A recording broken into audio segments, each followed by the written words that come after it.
La nueva edición en la que hay mucha información y trataremos de ver cómo la podemos comprimir, ¿no?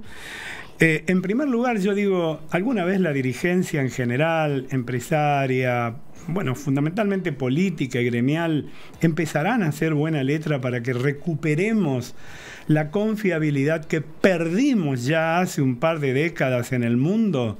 Fíjense que el riesgo país, que venía descendiendo, en función de ver una especie de armonía, sobre todo cuando se aprobó con media sanción la ley de bases y en diputados, y después empezó nuevamente a subir el riesgo país, y tiene mucho que ver con la credibilidad. Ahora subió en relación a ayer 1.26 y está en 1.269 puntos.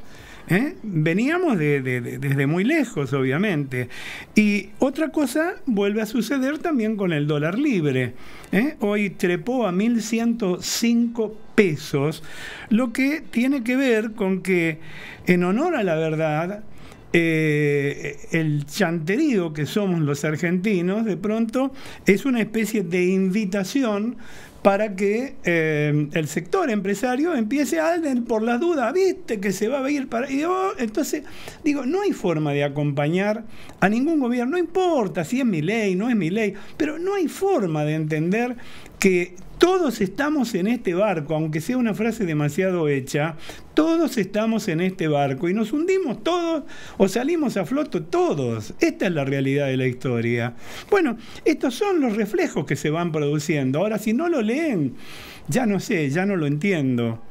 Miren, yo quiero regresar porque también tiene que ver con la enorme cantidad de denuncias que ha hecho el gobierno y ollas que ha destapado, mostrando la corrupción generalizada del gobierno kirchnerista, en particular de estos últimos 4 años, donde, recuerdan ustedes, volvemos y volvemos mejores o volvemos con todo. Bueno, no se notó que vinieron mejores, pero volvieron con todo, o por todo, mejor dicho. Y si hay una cosa que me indigna, y a pesar de que hace un par de días que vengo hablando del mismo, voy a volver a hacerlo, porque se puede jugar con cualquier cosa. Si pueden jugar a la política, pueden afanarse, si quieren, la cometa de la obra pública, pero lo que no pueden hacer es meter la mano en la olla de los indigentes, en la olla de los pobres que ellos mismos fabricaron y que mantienen y mantuvieron como rehenes. O sea, eso es poco menos que pornográfico. Yo diría, es realmente no solo inadmisible, sino que ya raya en lo que significa una especie de traición. Y yo no sé, parecerá ampuloso, pero es como traicionar a la patria, porque la mitad de los argentinos de este país tan rico, o con tanta riqueza, mejor dicho, el país no es rico, sumidos en la pobreza, de verdad, da hasta escozor tener que decirlo. Y bueno, y ahí está, ¿no? El tema de los comedores, el tema de los planes, el tema de la desviación de los fondos. Miren, en la causa contra los piqueteros acusados de extorsión, ayer el juez Casanelo rechazó que Bullrich sea querellante, que había solicitado ese papel por haber recibido los reportes en la línea, y la siguen recibiendo, en la línea telefónica asterisco 134, que generaron las denuncias de extorsión, precisamente con nombre y apellido, y que el juez Casanelo las desechó porque el Ministerio de Seguridad, que conduce Bullrich precisamente, no es parte, es por ley y diseño institucional, según dice Casanelo, el brazo ejecutor de las órdenes de los jueces y fiscales. Vale decir, jueces y fiscales recurren ¿a quién? Recurren al Ministerio de Seguridad para todas las investigaciones que tienen ese carácter. Por lo tanto, está bien lo que hizo Casanelo. Se tomó su tiempo. Recordemos, ¿no? Alguien le había puesto alguna vez Tortuga Casanelo. Bueno, hace mérito siempre Casanelo precisamente a ese apodo. Entonces quedó solamente en esa denuncia contra la extorsión a los pobres. Recuerden, hay videos filmados de todo esto, miren, hasta los medios afines al kirchnerismo, como no se daban cuenta, ponían el micrófono y por ahí le salía, en vez de Pato, Gallareta, ¿no? Como se suele decir en el campo. Entonces, le salía alguien diciendo la verdad: no, yo no tengo ningún plan, yo vine porque soy la vecina de fulanita y fulanita me pidió que viniera porque si yo no tenía el nene enfermo, si yo no venía a reemplazarla y decir que venía en su nombre, a ella le descontaban el plan social.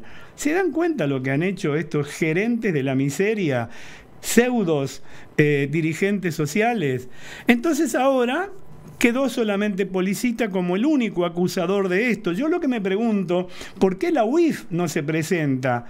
¿Por qué además la Oficina Anticorrupción no se presenta en nombre del gobierno? Porque el gobierno se ve afectado por estos dineros que no tuvieron el destino por el cual fueron creados.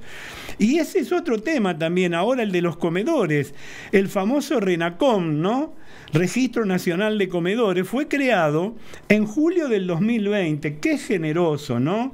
En gobiernos de Alberto Fernández y Cristina Fernández de Kirchner, y funcionó hasta el final del gobierno de Alberto Fernández, por lo que el listado reclamado ahora por el nuevo fiscal, el fiscal González, abarca ese periodo. ¿Qué está pidiendo? A ver, díganme quiénes son. Esto motivó que el gobierno decidiera que el Ministerio de Capital Humano, a cargo de Sandra Petovelo, se presentara ayer jueves ante el juez federal Sebastián Casanelo para pedir ser querellante, y en este caso sí puede serlo, en la causa que investiga a un grupo de piqueteros por extorsión, coacción agravada y defraudación contra beneficiarios sociales.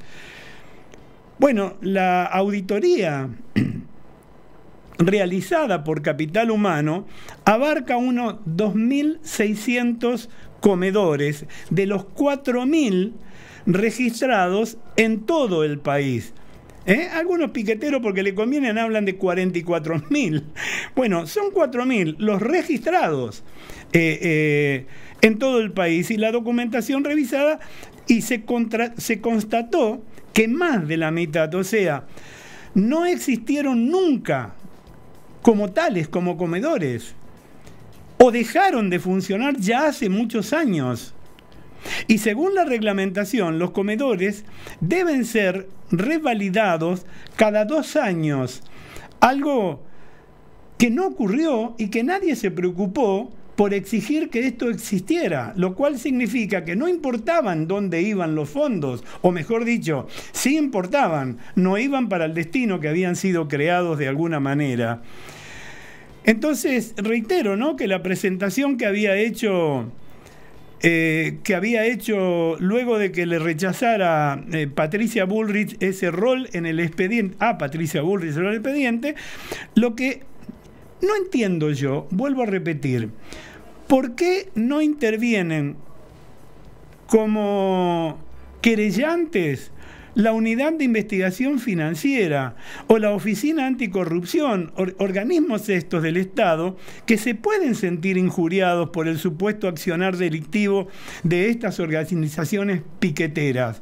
Digo, no entiendo, porque bueno, el gobierno tiene poca cancha, Ocuña Libarona está fuera del país, pero debe tener un equipo de gente. El segundo obviamente ya lo piantaron, no sé por qué, ya lo vamos a investigar.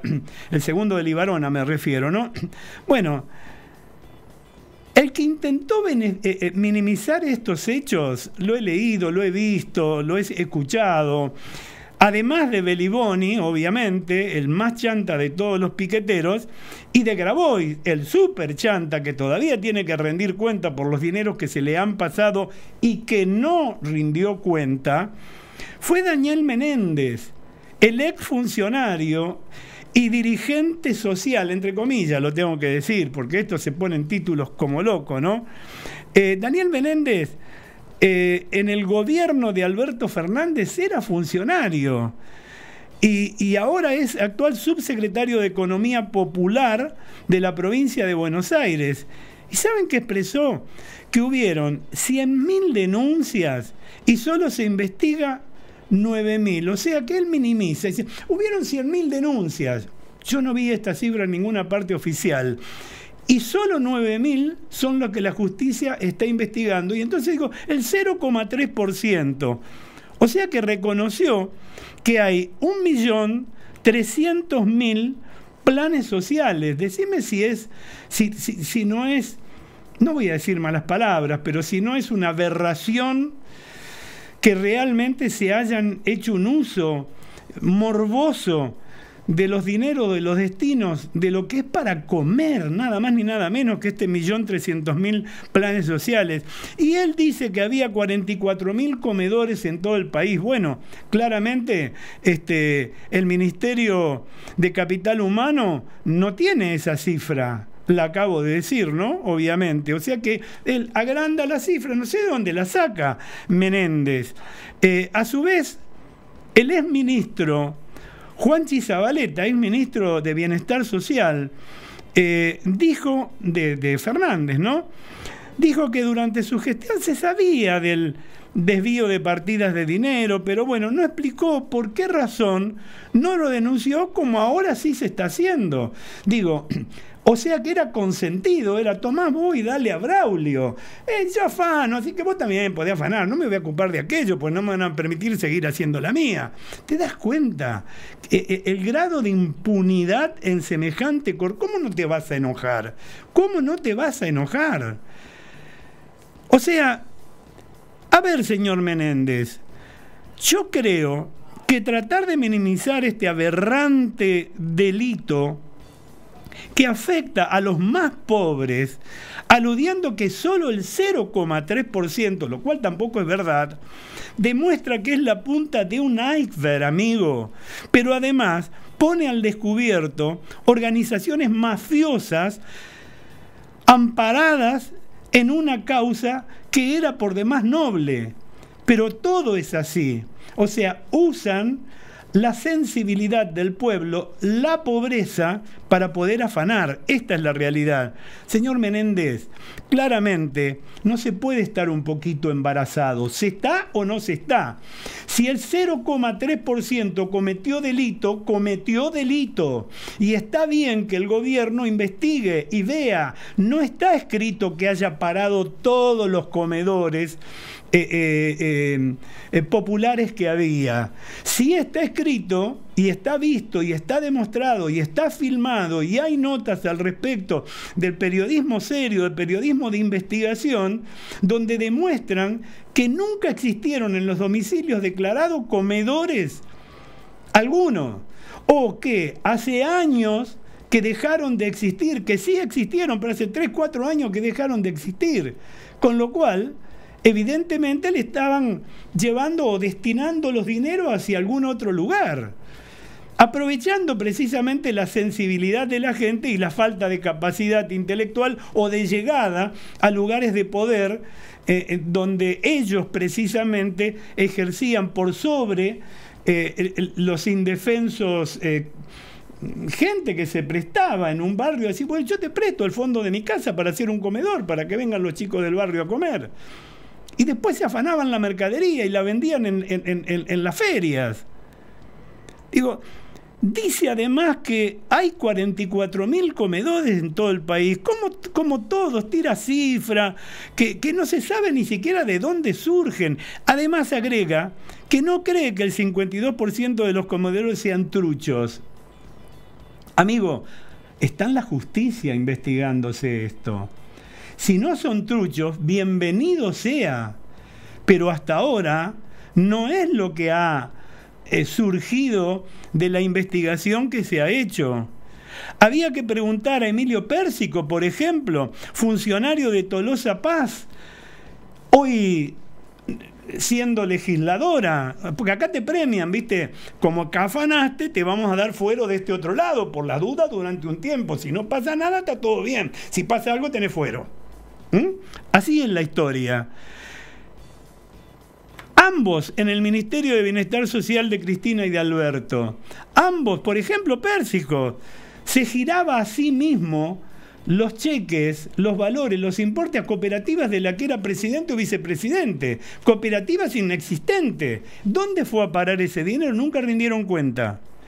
Dejemos que la justicia avance, y ojalá avance rápidamente y determine si hubo o no hubo delito, y en el caso afirmativo, que caiga todo el rigor de la ley sobre los implicados. Por eso yo hablaba días pasados de la necesidad de reformar la ley penal, de alguna manera, porque hay nuevas formas de delito. Esta, por ejemplo, que no existía antes de generar tantos pobres en la Argentina, no existía como tal, y de pronto ahora aparecen, y estos señores a lo sumo ya el dinero lo han mandado para algún otro lado, ha desaparecido o ha ido hacia arriba también, ¿no? No nos olvidemos, porque, a ver, no nos olvidemos de los casos de chocolate, el chocolate gay, ¿no es cierto? O sea, a ver, qué casualidad que la provincia de Buenos Aires, gobernada en el periodo anterior y en este periodo por Axel Kicillof, aquel ex ministro de Economía de Cristina Fernández de Kirchner, el que nos endeudó hasta los tuétanos con el tema de YPF, el juicio que tenemos en New York de 300 millones de dólares. O sea, digo, qué casualidad que casi todo sucede ahí, que el problema está ahí, que en el resto de los lugares no existen, porque el resto de los lugares nunca le mandaron. No existieron los comedores en el interior del país. Con lo cual, evidentemente, se está faltando, de alguna manera, no solamente a la verdad, y salen a poner la cara como diciendo, no, yo acá estoy, vengo a dar cuenta. Bueno, mire, yo lo vi un tramo de una nota que le hicieron a Menéndez, o sea, yo le doy mucha importancia a la gestualidad. A veces le doy más importancia a la gestualidad y a la imagen, y cómo la imagen se va transformando a través de gestos y a través de enrojecimiento de los cachetes, para que se entienda bien claro, de los pómulos de la gente cuando le están tocando en el punto débil, le están tocando ahí en el corazón de su podredumbre. Y evidentemente el tipo desesperado mandaba y decía, no, bueno, pero no son todos iguales, no, pero apenas es insignificante, no, robaron, pero me hace acordar a Moreno, muchachos, roben, pero con código, eso sí. Miren lo que ha enseñado el kirchnerismo a la gente, y sobre todo a la gente joven y a la gente indefensa, que al revés, agradecida por un plato de comida miserable que le daban, mientras se afanaban la más grosa de todos. Bueno, cambio un poco de tema y les cuento que hoy la aduana ha sufrido una transformación en cuanto a su conducción. Vale decir, otro caso de corrupción que se está investigando.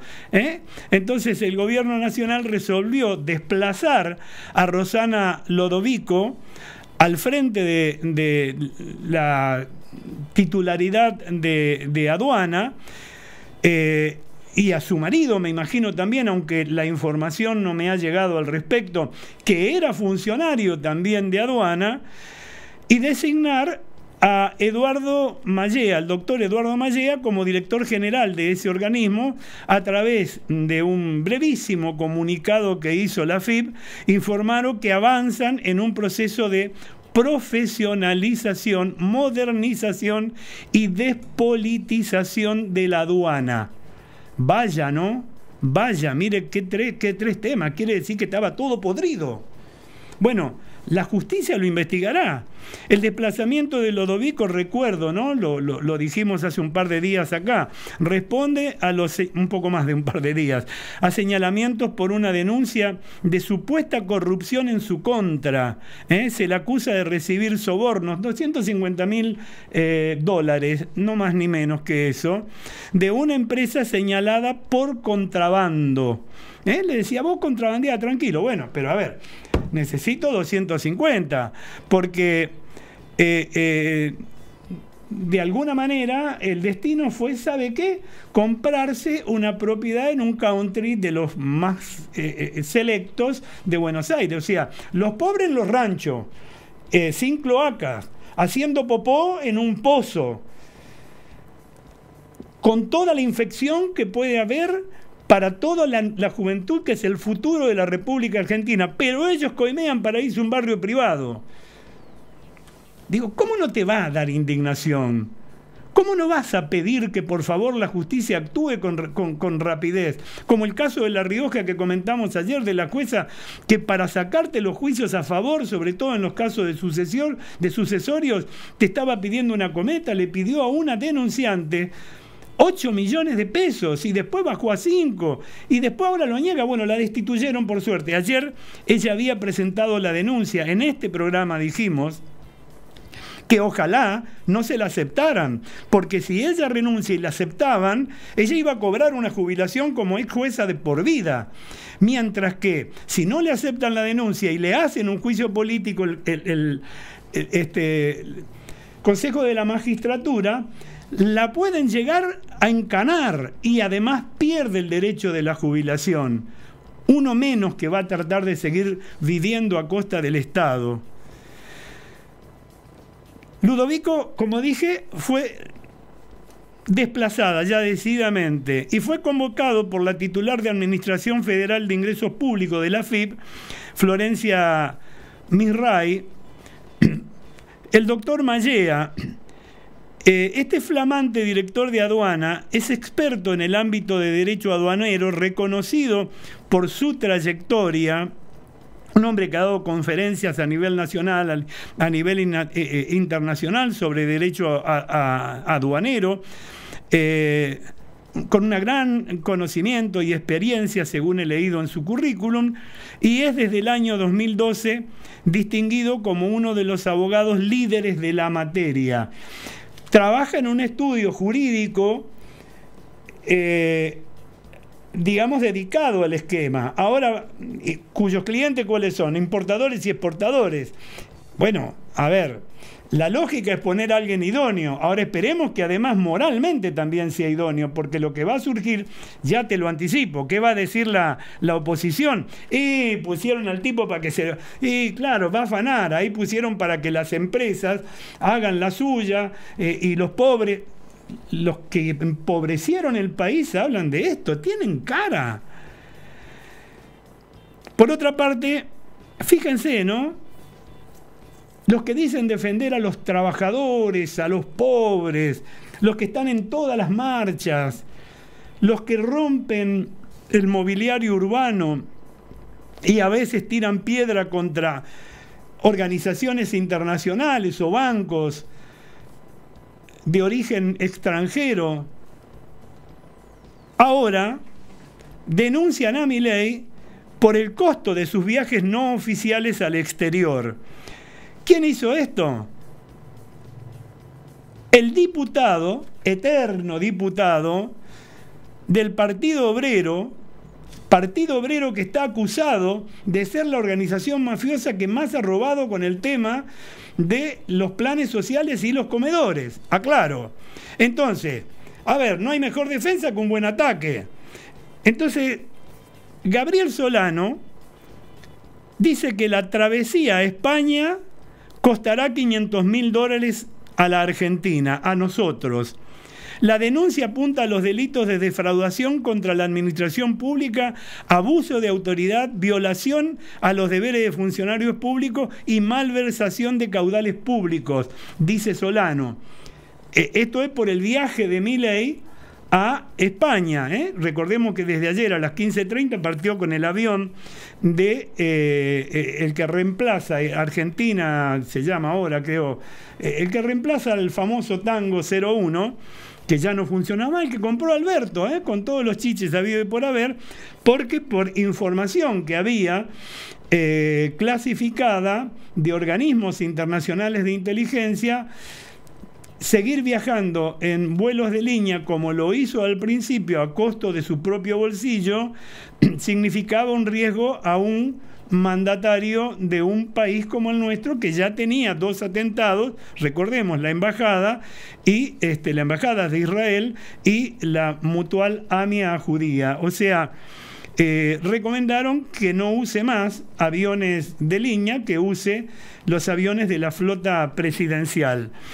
Y según el escrito que presentó Solano, dice que utilizó fondos y bienes públicos, entre ellos el avión presidencial, para viajar a España con el fin de participar en actividades del partido Vox, el partido de derecha de España. De hecho, que se encontró ya con el presidente del partido Vox, con quien Milei tiene desde hace mucho tiempo afinidades. De hecho, ayer comenté que gente de la izquierda de España declararon su presencia no grata, algunos legisladores incluso lo hicieron. Eso puede llegar a traer un conflicto de intereses entre naciones, porque una cosa es la persona y otra cosa es la investidura de la persona. Cuando alguien ofende a la investidura de la persona, está ofendiendo al país entero, a todos los argentinos.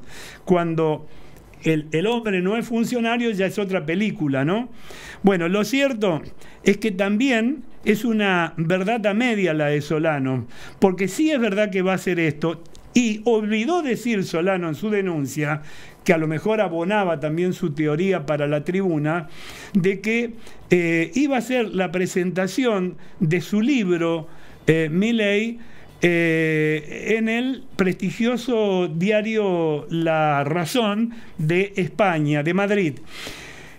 Pero a su vez, este sábado va a mantener mañana 2 o 3 reuniones en las que va a disertar, además, frente a sectores empresarios españoles, algunos de los cuales tienen intereses acá en la Argentina. No nos olvidemos de Telecom, no nos olvidemos de todo esto. Hay muchas empresas españolas que han invertido y que siguen existiendo en la República Argentina.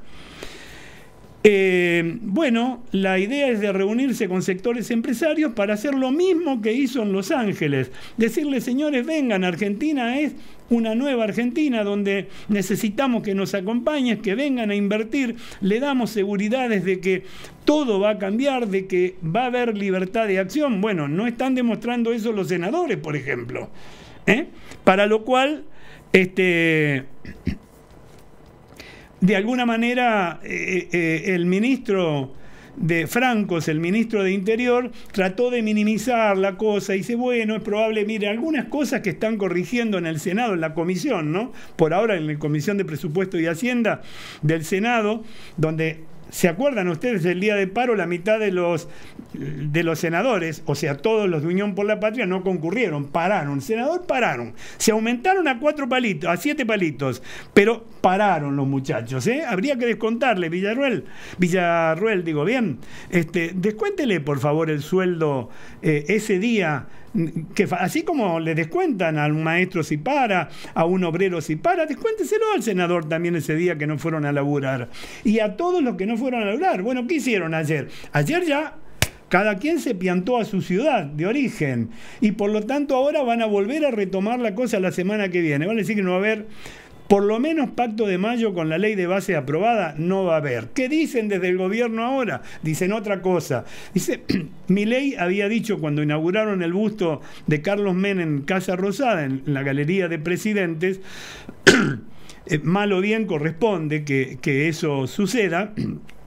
Y ahí dijo lo que nosotros habíamos dicho en tono de broma, que bueno, si no es el 25 de mayo, será en junio, será en julio y hasta el 25 de diciembre, en una de esas, que los Reyes Magos traerán, lo habíamos dicho en broma. Bueno, acto seguido, en ese mismo acto de inauguración del busto del presidente Menem, el presidente Milei dijo, y bueno, si no se hace en mayo, será en junio, será en julio. Bueno, nos anticipamos, le leímos el pensamiento al presidente. Lo cierto es que el ministro de Interior dice, bueno, él trata de contemporizar de alguna manera el diálogo y la relación con la oposición. Dice que algunos aportes se han hecho y que son beneficiosos. Pues yo les digo, la ley de bases no va a estar para el 25. ¿no? Y la otra ley tributaria tampoco va a estar para el 25 de mayo. Desde el gobierno dicen, primero, que lo iban a hacer más adelante, como lo dijo el presidente. Ahora hay algunas versiones que están circulando, vaya a saber con qué firmeza, que dicen que se va a hacer igual, pero sin ningún gobernador, sin ningún político invitado, solamente con el pueblo, y que el pueblo vaya y firme, y solamente con un mensaje que daría el presidente desde Córdoba, pues el gobernador de Córdoba está enojado porque no se hace, se había preparado para la gran historia, y ahora no se hace, pero dice que ni a él lo va a invitar, y lo va a hacer allí con el pueblo presente, y que el pueblo suscriba los 10 puntos básicos que él estaba proponiendo para esto. Es una versión, no se sabe si va a ser, yo creo que sería un gran error, creo que lo va a hacer para escrachar, pero basta de dividir, basta, Milei, de dividir, bajemos un poco el tono.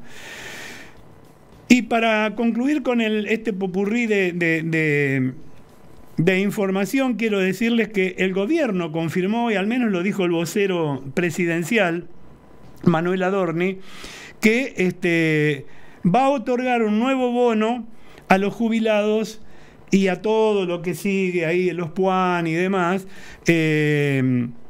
conforme la misma mecánica que lo había hecho para mayo, para abril, ahora en el mes de mayo. O sea, esto lo va a hacer. O sea, en tal caso el lunes, cuando tenga un poco más de datos, porque lo que no vi es la cifra, si sigue siendo la misma o no.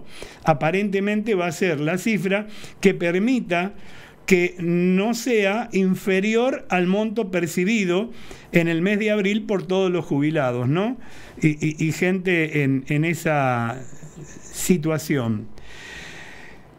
Miren, todo este tipo de cosas siempre te llevan a que uno tenga que repensar en manos de quiénes estamos nosotros cuando hablamos frente a este micrófono, frente a esta cámara. Porque mi editorial del día de hoy yo lo titulé como un reconocido tango, como una parte de un reconocido tango, loca ella, loco yo. Y tal vez la letra de la balada para un loco, del inmortal Piazzolla, una pieza extraordinaria, sea inspiradora para definir de alguna manera la locura. Y hoy día tal vez se necesita estar un poco loco, ¿no?, para dar vuelta a las viejas ideas populares, pero no tan calvo tampoco como para que se le vean los sesos. Recurrí también a Khalil Gibran cuando decía: en mi locura he hallado libertad y seguridad, la libertad de la soledad y la seguridad de no ser comprendido. La idea que el presidente es un alienado está instalada solo por el libro que se ha escrito sobre él y que se titula Loco. Independientemente del texto, muchos hablan de eso. Y lo más atrevido, o los más atrevidos, lo denominan psiquiátrico. Seguramente la personalidad de Milei ayuda y mucho, incluso su aspecto físico, su peinado, ese asunto de que hace con los deditos así cuando le sacan una foto, bueno, colabora quizás para ese tipo de cuestiones. Sus salidas destempladas, sus ataques impiadosos, sus palabras canyengues a veces, para usar un término lunfardo, su gestualidad, a veces maleva, de vodevil pareciera, le dificultan la posibilidad de tener 1 millón de amigos como a Roberto Carlos. Y por eso ayer decía yo, periodistas, oposición y tanta otra gente no lo quiere. Sin embargo, separando la paja del trigo, la pregunta a realizarse quizás en cada uno de ustedes sea: ¿está perturbado y por eso su conducta? O bien, ¿está loco por la reforma que nos propone? Yo diría más que una reforma, pareciera una revolución, aunque no me gusta la palabra. El asunto de la personalidad es, desde mi punto de vista, una excusa. Y la revolución, la causa verdadera. La desregulación, las privatizaciones, las inversiones extranjeras, con ciertas ventajas para que vengan verdaderamente, la reforma laboral, aunque ha sido guillotinada un poco, el déficit fiscal cero, encarcelar y perseguir a los delincuentes, poner en valor a las Fuerzas Armadas, suprimir el lenguaje inclusivo, batallar contra la ideología de género, bueno, y podría seguir, es una cosa de locos. De ahí los ataques. Ciertamente no es la primera vez que ocurre. Miren, a Sarmiento, además de llamarlo Don Yo, le decían loco. Naturalmente ustedes entenderán que no estoy haciendo una comparación, ¿no? Vaya si hay diferencia. Digo que a Sarmiento también le decían loco. Nada más que eso, digo. Es cierto que el sanjuanino daba que hablar. Bueno, Milei también, ¿no? Cuando la provincia de Buenos Aires, a raíz del acuerdo de San José de Flores, introdujo reformas en la Constitución de 1853, estas fueron discutidas luego en una convención nacional ad hoc. En ella se reunieron nuevamente provincianos y porteños para cerrar definitivamente las controversias. Se logró, a pesar de los exabruptos de Sarmiento, representante de Buenos Aires, pero se logró. Es una de las tantas sesiones en que, en actitud hostil y ofensiva, se quitó los zapatos y montó sus pies descalzos sobre los bancos apuntándose a los provincianos. Es de locos. Más tarde, al asumir la presidencia Sarmiento, y no más el primer día, se le acerca un empleado de la gestión anterior para darse a conocer y, bueno, pretender continuar en esta nueva gestión de Sarmiento. ¿Y qué hizo? Sacó nuevamente sus zapatos, pero esta vez lo corrió con el calzado en la mano por toda la Casa Rosada hasta echarlo a la calle. Loco, ¿no? El segundo día concurrió a la Casa de Gobierno en una carroza, escoltado por soldados de enorme estatura y guiado por 2 cañones.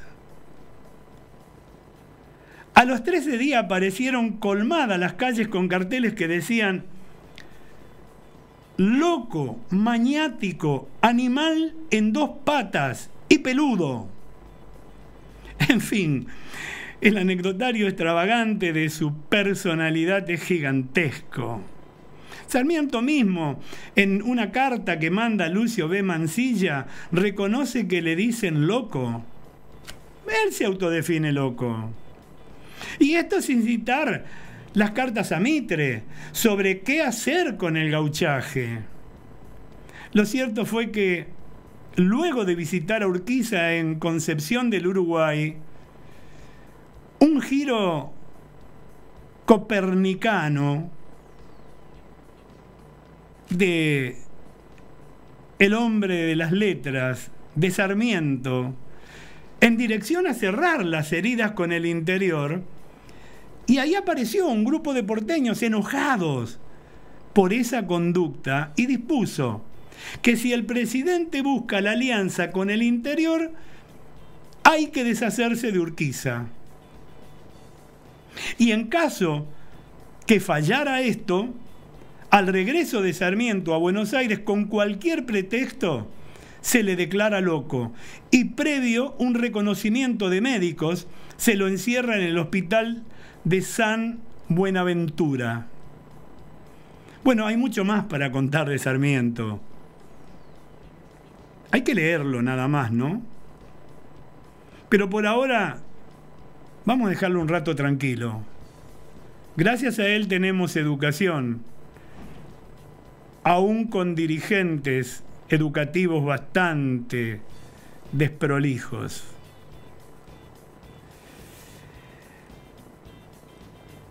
Y acá, en esto, está también, como se le dice en el campo, la madre del borrego. Encerrarlo por loco al atreverse a dar vuelta como un guante la política de aquellos años. Y todo esto, ¿saben por qué lo traje a colación? Para llegar hasta nuestro presente, para llegar hasta hoy. Porque me pregunto, ¿el único loco es Milei? Cristina, no. ¿Seguro? Veamos. La expresidente acaba de hacer declaraciones de una imprudencia absoluta, lindante con una insania intelectual. Y esto, por ser un poco prudente en mis expresiones y no involucrar su mundo emocional. Dijo en el Instituto Patria, después del golpe, la cito textual, después del golpe de 1976 hubo un tiempo de tremenda violencia y sin embargo gran parte de la sociedad decía algo habrán hecho. Estas declaraciones merecen un editorial seguramente más extenso. Algunas veces hemos abordado este tema y quizás vayamos a volver a abordarlo. Pero por ahora solo diré que Cristina omite la violencia anterior al golpe de Estado, precisamente la que desataron las bandas terroristas con las que obviamente simpatiza y a quienes convocó para ocupar distintos lugares legislativos, en el Ejecutivo y demás, atacando a la sociedad argentina y particularmente al peronismo, que dice representar. Y luego responsabiliza a la sociedad, porque decía, y bueno, algo habrán hecho. Y yo me pregunto, ¿se equivocaba la sociedad? ¿No habían hecho nada los subversivos montoneros y arpianos? ¿Eran acaso almas bautismales los jóvenes idealistas? Más adelante acota la ex vicepresidente y presidente por 2 veces, y cito nuevamente textual, en estos momentos de crueldad, el individualismo, que nos parece que son inéditos, pero ya pasaron cosas similares, y no es la primera vez que la sociedad reacciona de esa manera. En síntesis, Cristina emparenta al tiempo actual con las dictaduras. La decisión de un grupo de oficiales superiores de las Fuerzas Armadas, que a lo sumo en aquel entonces eran cadetes, es decir, eran estudiantes, y la compara además a la muchachada, a los jóvenes idealistas, con la voluntad de la sociedad del 50% de los argentinos que votaron al loco. Y acá entonces tengo que concluir este editorial con una pregunta. ¿Quién está más loco? Y más aún, ¿todos se sentaron en el sillón de Rivadavia. Qué locura, ¿no?